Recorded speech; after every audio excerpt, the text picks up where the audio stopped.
অন্ধকার অন্ধকার শুধু অন্ধকার, চতুর্দিকে অন্ধকার। দিনের গর্জন ছোট সময় শুনেছি, কালো বৈশাখী ঝড়। এইটাই বুঝি সেই কালো বৈশাখী ঝড়। এখন বৈশাখী চলছে, বাংলাদেশের জনগণকে আল্লাহ তুমি রক্ষা করো।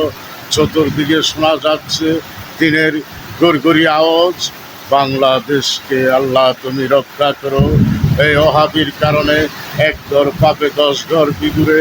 এই জামাত শিবির বাংলাদেশে যে কুকর্ম করতেছে, তাই সেই কুকর্মের ফল দেশের সরকারের উপর নাজিল করো না মাবুদ। ওদেরকে সাফায়াত করো, ওরা যেন মানুষের মতো মানুষ হয়।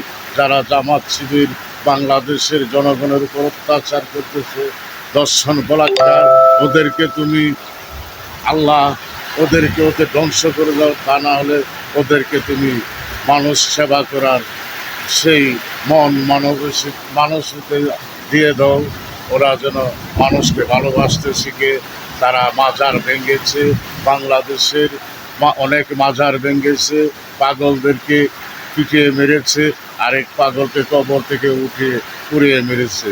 সেই পাপের ফসল দেশের জনগণকে দিও না মাবুদ। দয়াল নবীজির দোহাই, পাক পরওয়ারদিগার, আল্লাহর অলিগণের 360 জন আউলিয়ারা ইসলাম প্রচার করেছে বাংলাদেশে। সেই আউলিয়ারা দয়াল নবীজি ও নবীগণের ওসিলা বাংলাদেশের জনগণকে রক্ষা করো মাহবুব আল্লাহ।